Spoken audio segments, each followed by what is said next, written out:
4e entretien d'embauche. Et ce matin, Jean Lassalle est avec nous. Jean Lassalle, bonjour. Bonjour Jean-Jacques. Bon, Jean Lassalle. Première partie, programme idée. Et seconde partie, plus personnelle. Qui est Jean Lassalle? Parce qu'au-delà du folklore, il y a un Jean Lassalle qui est proche de la terre, qui est proche de son pays, mais qui est aussi proche de tous les villages de France, de cette ruralité un peu ignorée aujourd'hui et qui se dépeuple malheureusement. Bien, nous allons revenir là-dessus. Député des Pyrénées-Atlantiques, Résistons, le temps est venu. C'est votre dernier livre qui est sorti hier, je crois. Oui, hier, oui. Jean, aux éditions de la Découverte. Vous dites... Différence. De la différence, pardon, je commence mal, moi. Non, vous dites, je veux retaper la France. Je veux retaper la France, c'est-à-dire... C'est-à-dire que je ne pouvais pas dire que j'allais la construire, oui, puisqu'elle existe depuis si longtemps. Oui. Je ne pouvais pas dire non plus que j'allais la reconstruire, puisque bon, c'était pas bien.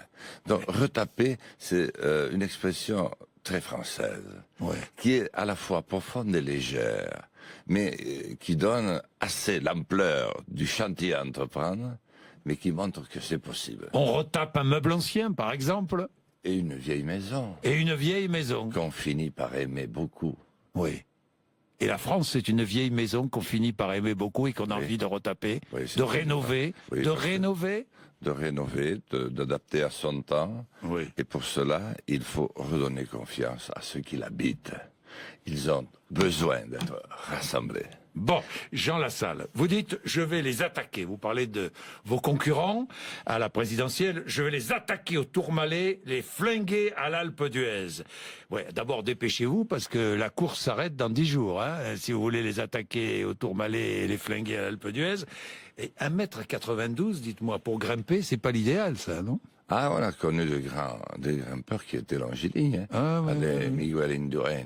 Oui, ils se défendaient pas mal. Hein. Oui, mais non, mais c'est-à-dire que cette année, les cols ont tous été groupés sur la fin. Oui. Donc là, je me suis un peu, j'ai un peu merdé dans les étapes de plat. C'est vrai. Un petit peu, j'ai un peu de mal à démarrer.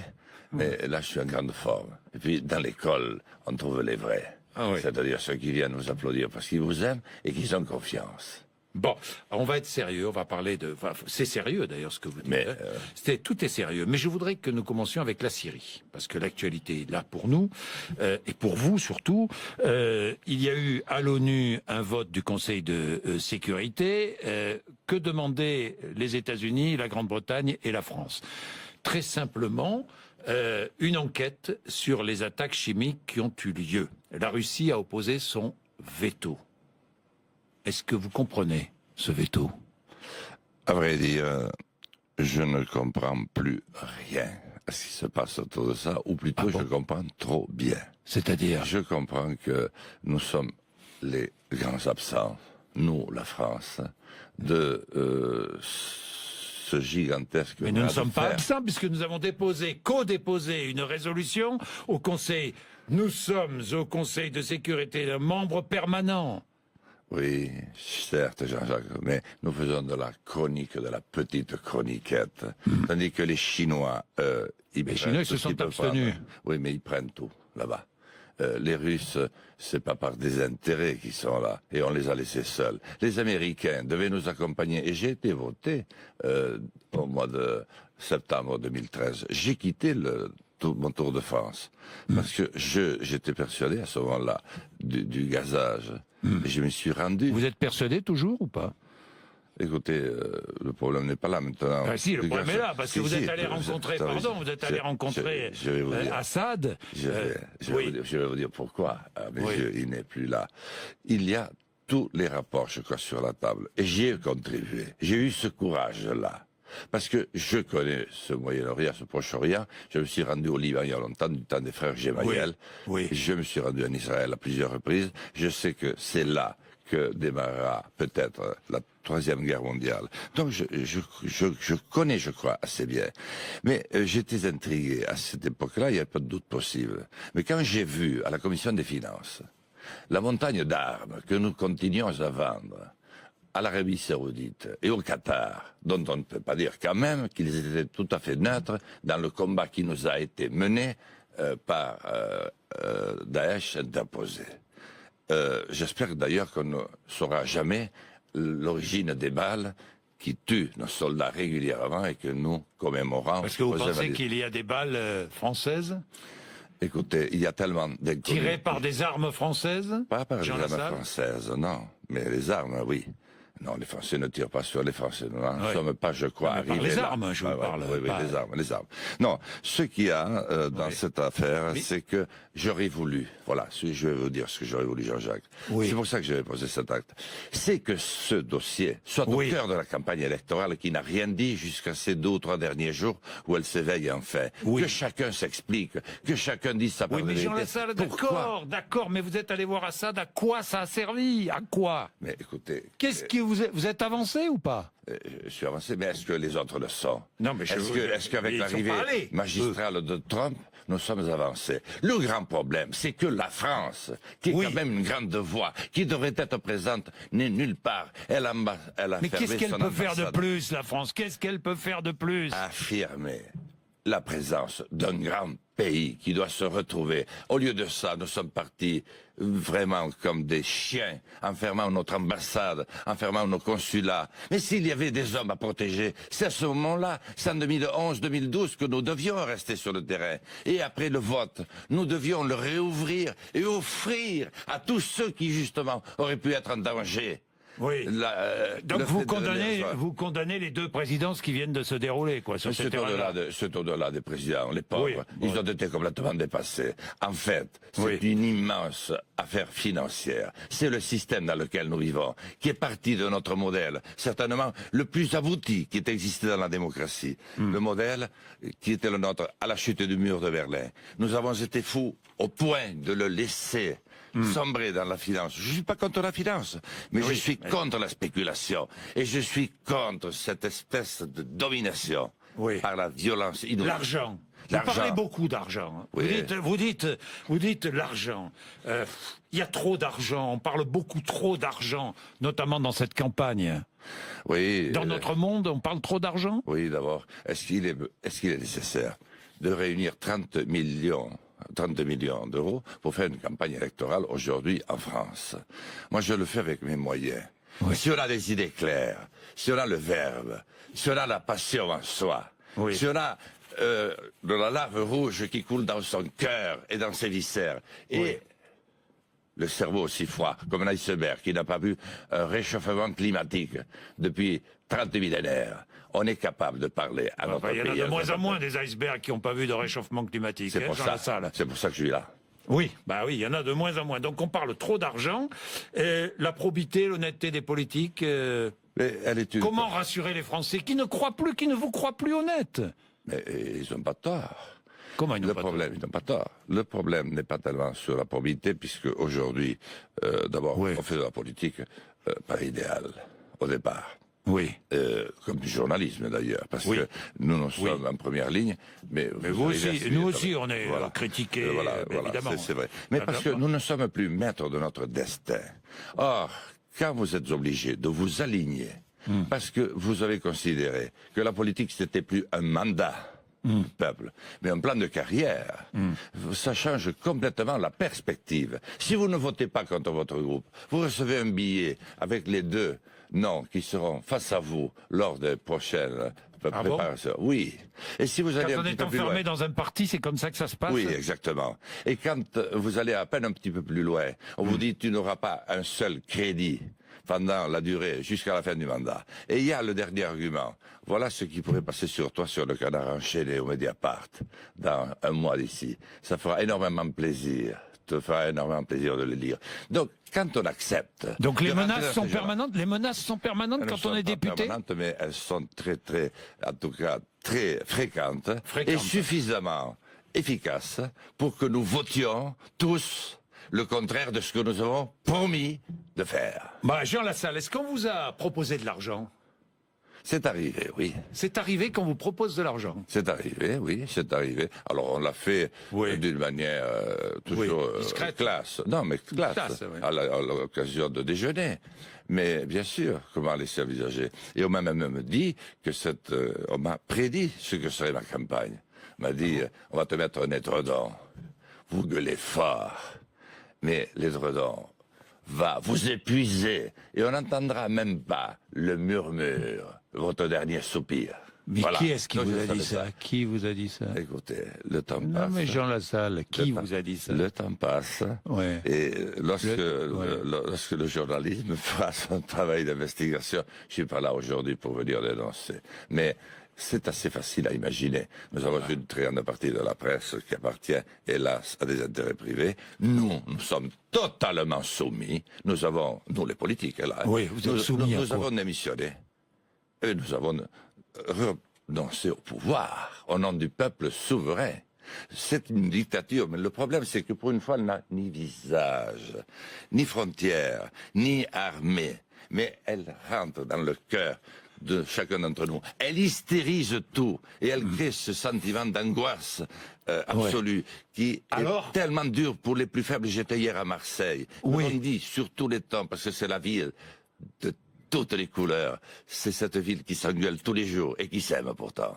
Oui. Il faudrait rien pour que ça redémarre. Mais il faut nous débarrasser de cette concurrence à tout va qui nous amène tous à des excès et à ne plus être des hommes mais des chiens. Alors, vous êtes parti seul en croisade. Je suis le candidat qui connaît le mieux la France, dites-vous. Ça veut dire que les autres ne la connaissent pas? Pas si bien que moi. Pas si bien que vous. Non, pourquoi? Parce que c'est simple. Parce que ça fait 40 ans que j'y vais. Et je Moi, vous me vois à suis pied, pas là, contenté à Paris. Dunkerque, vous voyez, là? À oui, Dunkerque, oui, vous vous c'est souvenez? vrai. Ouais, mais 5000 kilomètres. Mais 3 campagnes avec François Bayrou, ça m'a permis aussi de la connaître.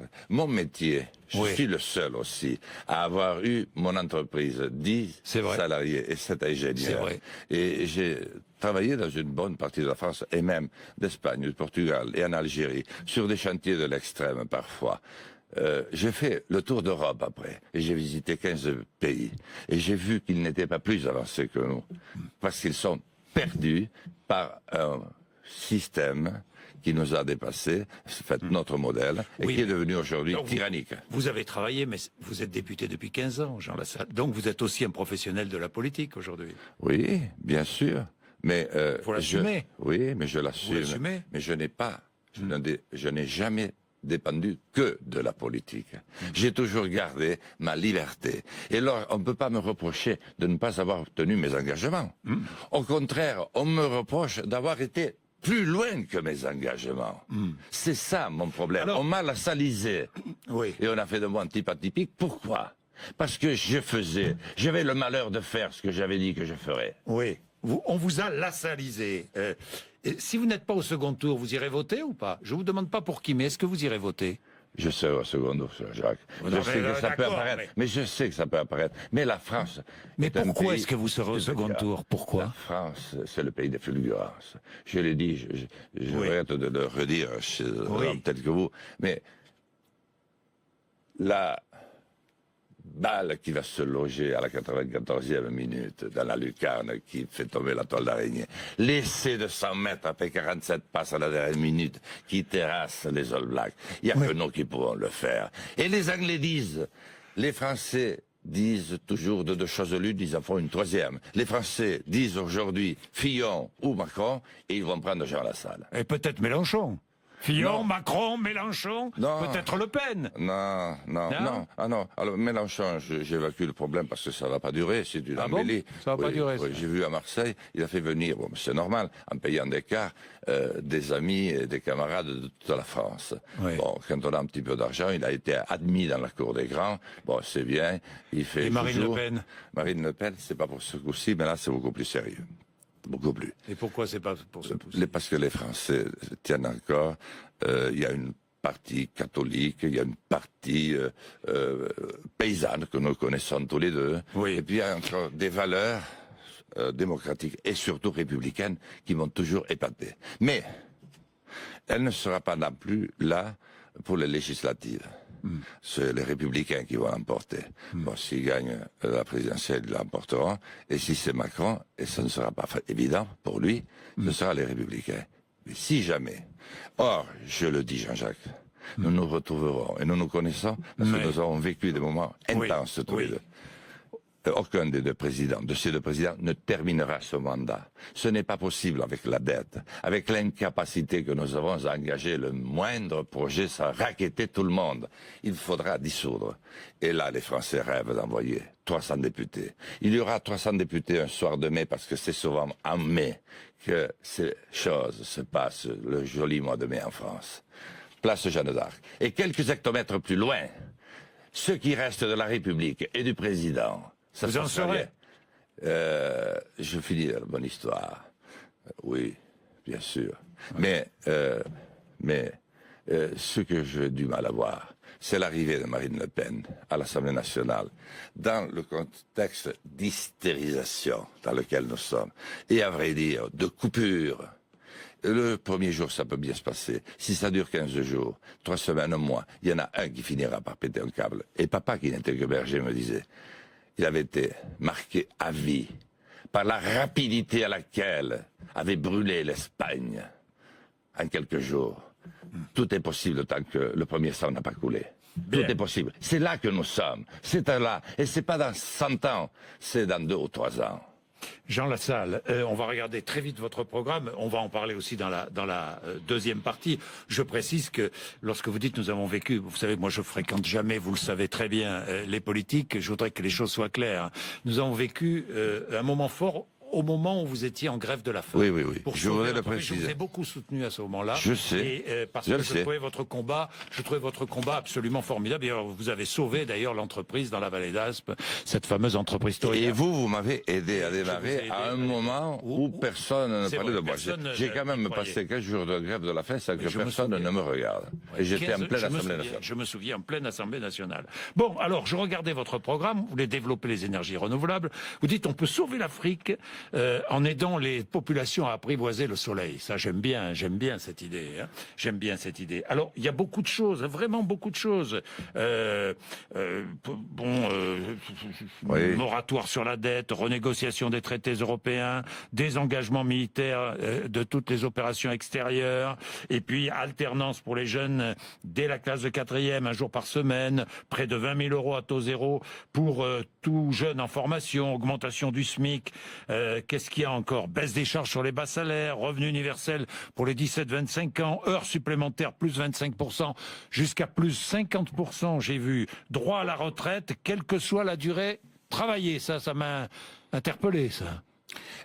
Jean-Jacques, est-ce que je peux vous demander, c'est la première fois que je le ferai, la dernière, une faveur. Vous me laissez 1 minute parce que c'est là que je joue mon arrivée en haut du Tourmalet aujourd'hui. Avez-vous? Alors allez-y, attaquez.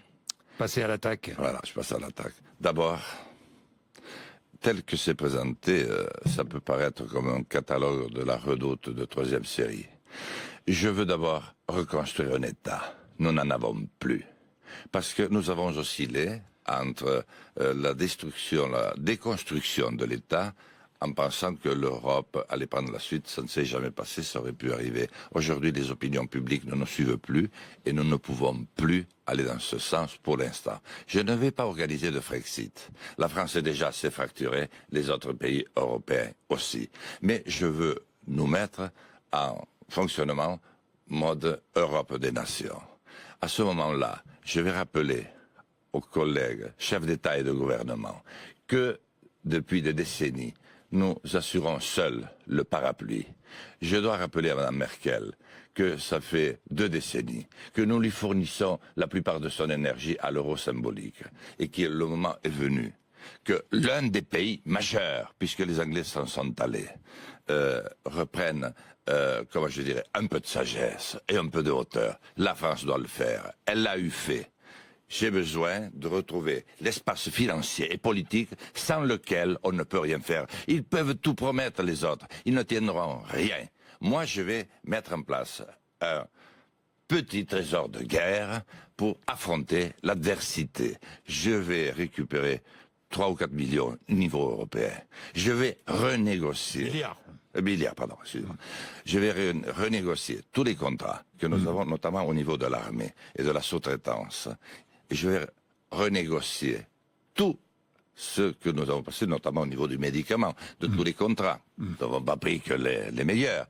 Je dois voir au niveau des banques. Nous les avons sauvés avec nos impôts. Et le Crédit Agricole aujourd'hui, et Paribas, et tant d'autres, ne sont pas fichus de mettre 30 000 euros pour une start-up. Et je dois aller parler à ceux qui ont cru qu'ils allaient cacher leur cancer avec leurs magots dans des paradis fiscaux. Moi, je vais leur dire, je préfère que vous reveniez de vous-même, parce que je vais vous libérer de votre poids. Vous croyez que vous allez amener dans votre cercueil votre magot? Non, vos fils se déchireront sur votre tombe. Tandis que moi, si vous revenez, et si vous venez créer en France une entreprise, vous allez redevenir Monsieur Peugeot, Monsieur Renault, Monsieur Citroën, Monsieur Schneider. Vous allez redonner à la France cette puissance financière qui lui fait défaut. Et vous rentrerez dans le petit Larousse et dans le petit Robert. Je vais faire de vous ce que tout homme espère le plus, être aimé et considéré dans son pays, au lieu d'être un lâche qui s'échappe. Voilà. Donc, une fois que je vais avoir constitué, parce que je ne pars pas sans rien, je vais m'attaquer d'abord avec l'État à reconstruire liberté, égalité, fraternité, dans les Cévennes comme dans les Pyrénées. Ensuite, je vais installer un processus diplomatique, parce que ça a été l'un des éléments forts de la France à travers les âges. Je vais relancer lancer la 4e armée. On ne peut pas continuer à se laisser attaquer de toutes parts. La cyberarmée, oui. L'armée du crime. Pour aller le chercher là où il prononce son premier mot de crime. Et ça va m'aider aussi dans les banlieues. Parce qu'ils ne viennent pas tous. C'est nos enfants qui sont nés en France, qui sont les plus violents contre la civilisation. Je les ai vus à 3 heures du matin. Je suis le seul à l'avoir fait. Et ils en veulent à la civilisation. Il faut leur parler. Je vais reconstruire l'école, je vais rétablir le service militaire et civique, et je vais abandonner le pétrole pour passer à l'énergie solaire, parce que nous sommes la 2e façade maritime du monde. Jean-Jacques, je vous remercie. Eh bien, très bien, Jean Lassalle.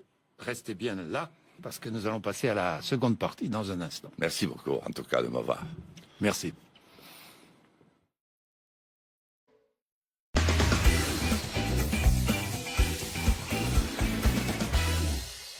Notre invité ce matin pour son entretien d'embauche, Jean Lassalle. Jean Lassalle, nous parlions là pendant la pub et nous parlions de marche. Nous disions, et vous me disiez que vous marchiez à votre rythme. Et vous me disiez, et c'était imagé, vous me disiez quand on part en montagne, marcher en montagne ou ailleurs, avec quelqu'un au début, on se parle peu, puis peu à peu, on se détend.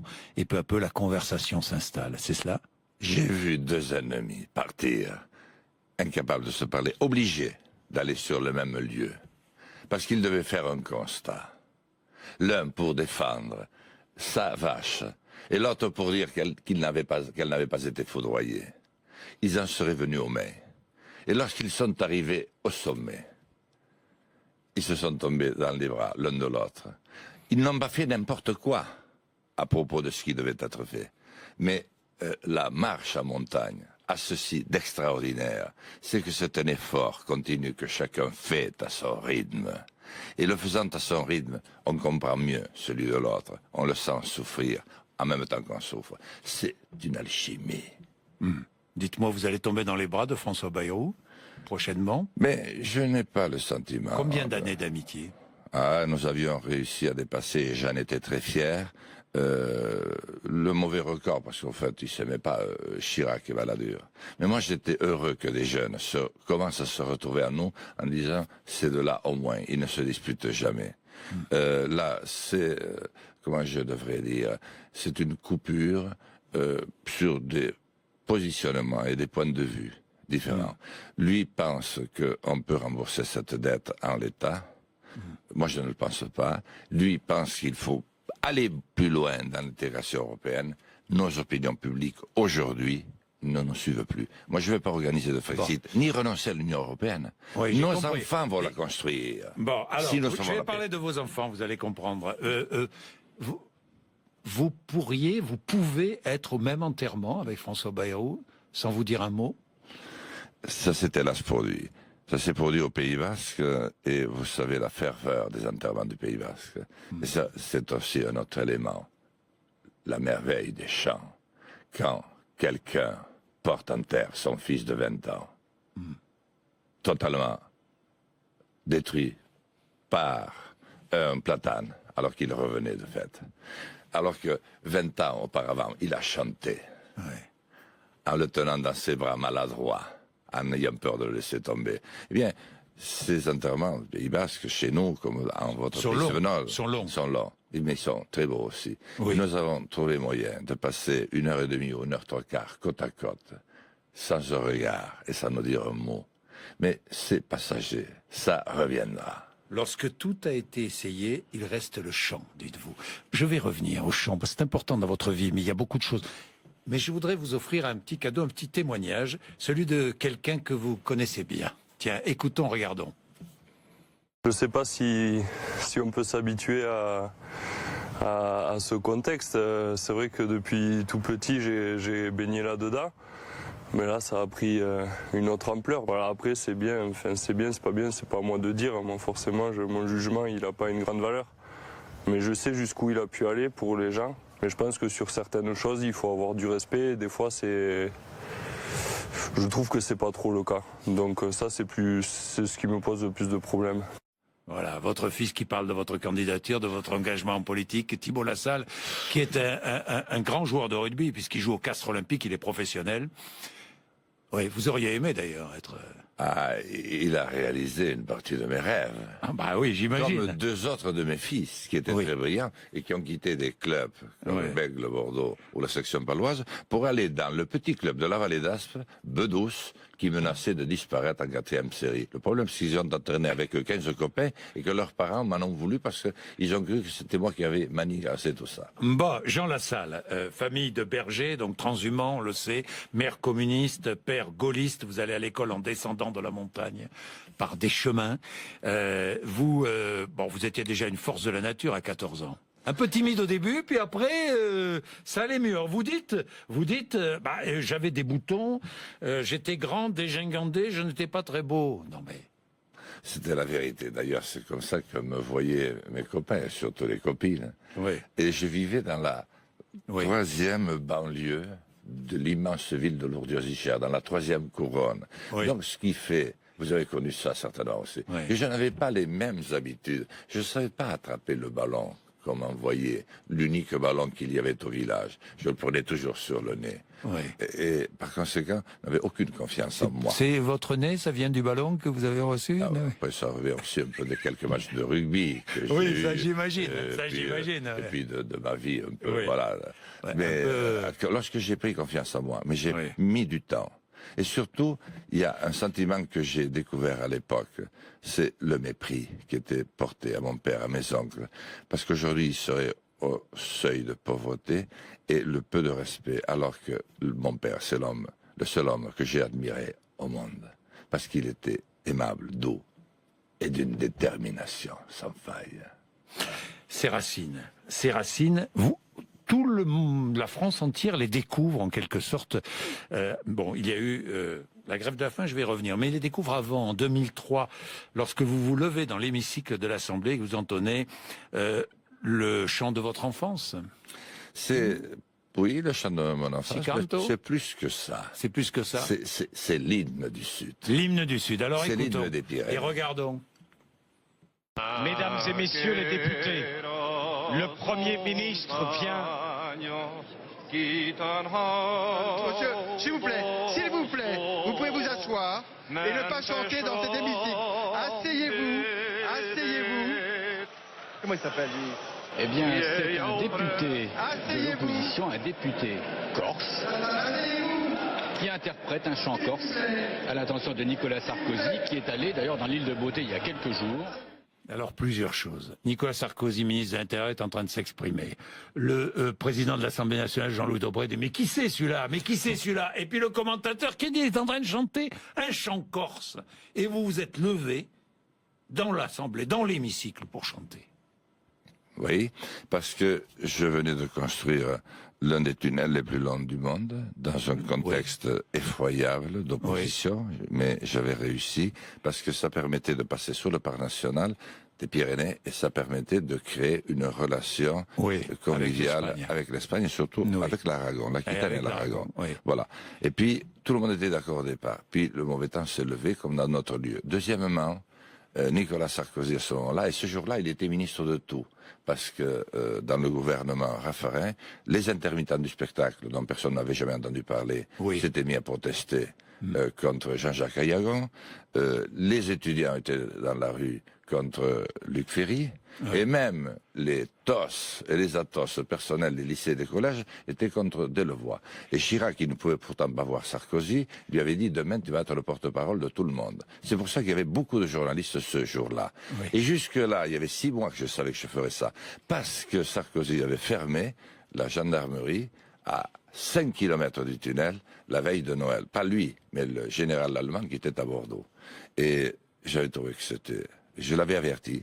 J'avais vu qu'il était dans le sous-sol. J'étais à sa rencontre. Je l'ai visé. Il avait déjà beaucoup de caméras. Je lui suis tombé dessus. Il dit, écoute, Sarko, tu veux pas m'entendre, mais un jour, tu seras obligé de m'écouter. Je frappe jamais sans avertir.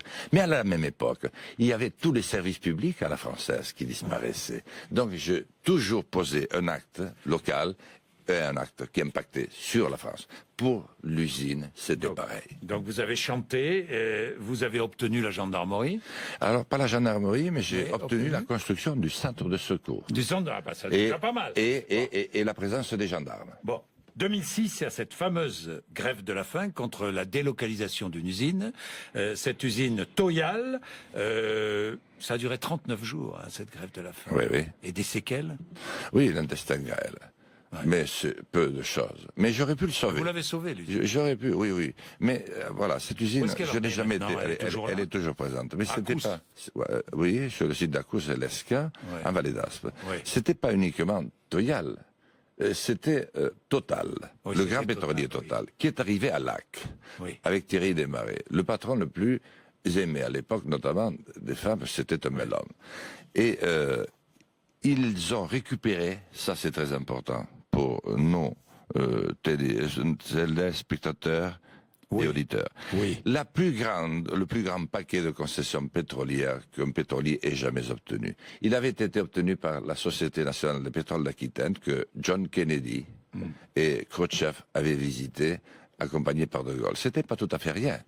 Et ensuite, Elf, avec Madame de Vigencourt, Monsieur Dumas, par des procédés un peu, avait réussi à avoir des concessions, y compris jusqu'au golfe Persique. Ces concessions ont permis à Total de faire un bond gigantesque et devenir le 4e ou 3e pétrolier du monde. Eh bien, qu'est-ce qui s'est passé?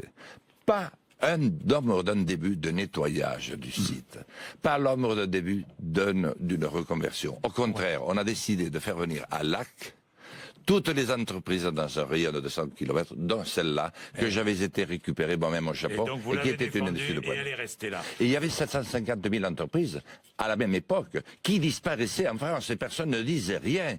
Il y avait le père et le fils Mittal qui étaient arrivés déjà là-bas.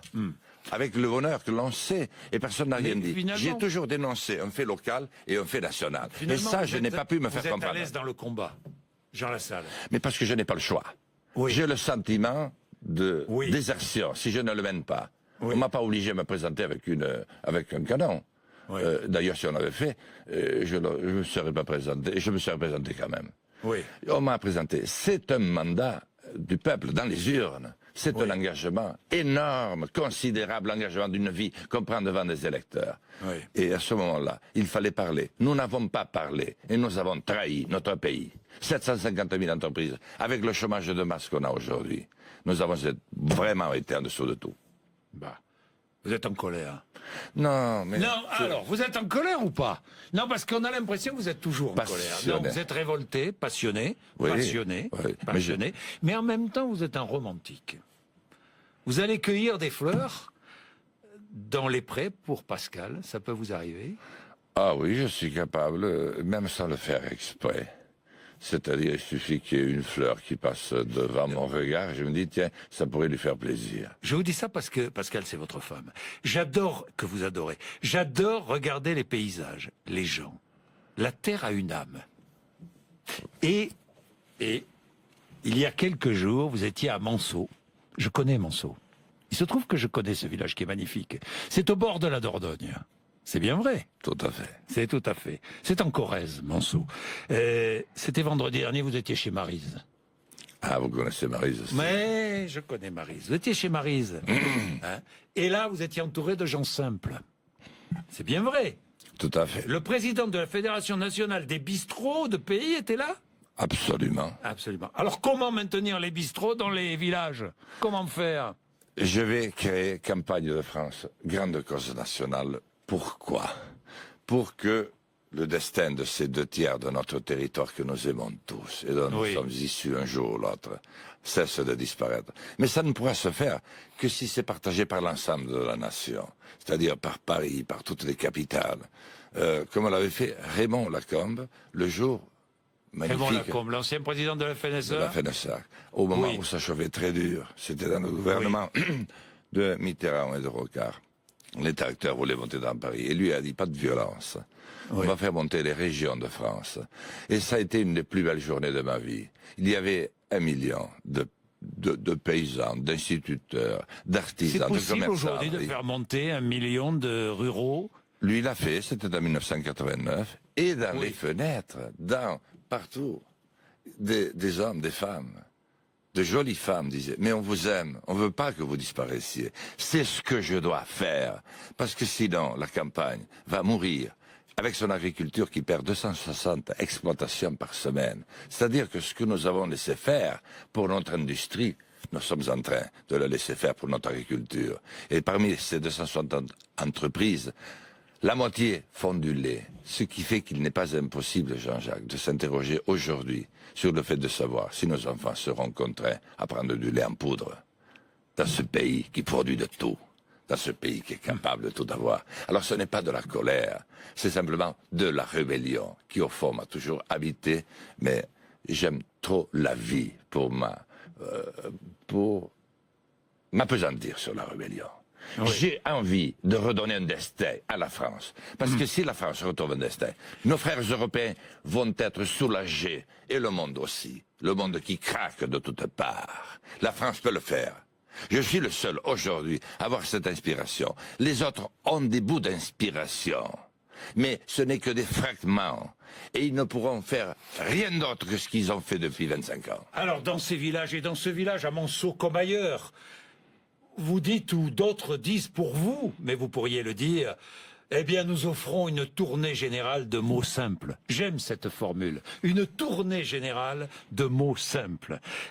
Vous dormez, c'est vrai que vous dormez chez l'habitant lorsque vous êtes en campagne électorale? Ah oui, et au début ça m'a beaucoup arrangé parce que j'avais pas un sou. Et nous avons justement dû faire un emprunt de plus parce que on nous avait retiré nos cartes de crédit. Alors pour moi, bon après tout pourquoi pas, mais ma femme n'avait pas beaucoup aimé devant les copines de voir apparaître au centre Leclerc la mention quand on non approvisionné. Vous voyez ce que je veux dire.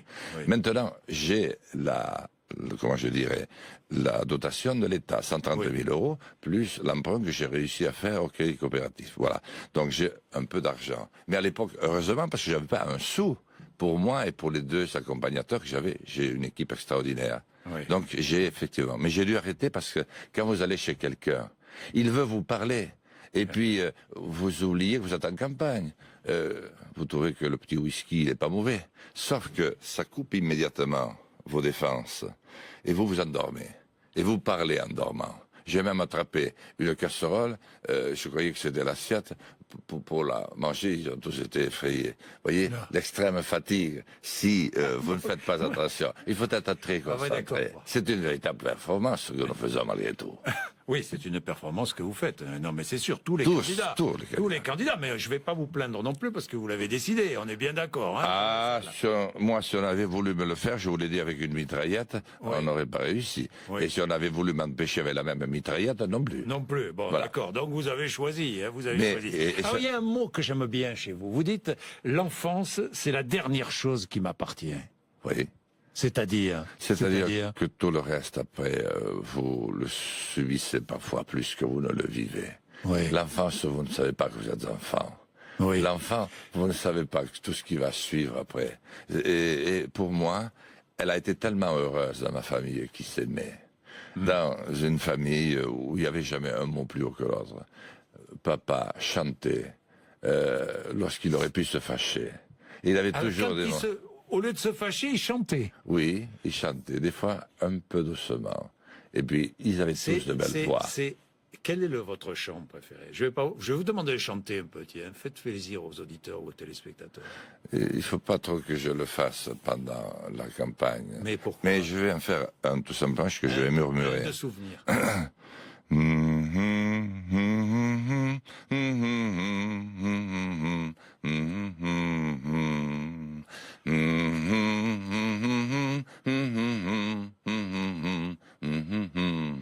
Le chant des partisans. De nos pères, il y a 70 ans à peine. Sauf que eux avaient en face un ennemi qui avait un visage, qui avait une armée, qui avait un territoire, qui était à cette époque-là terrifiant.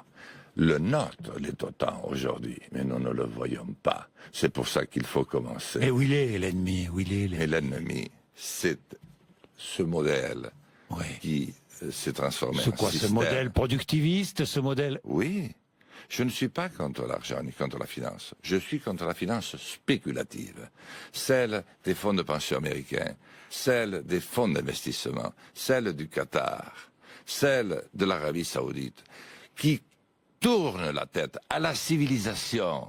Nous avons, nous, la France, malgré nos immenses faiblesses parfois, tellement contribué à monter en civilisation qui nous éloigne de l'animalité. L'animalité, c'est je t'écrase parce que je suis le plus fort. C'est pas les mots de liberté et d'égalité qui viennent les premiers à l'idée d'un homme.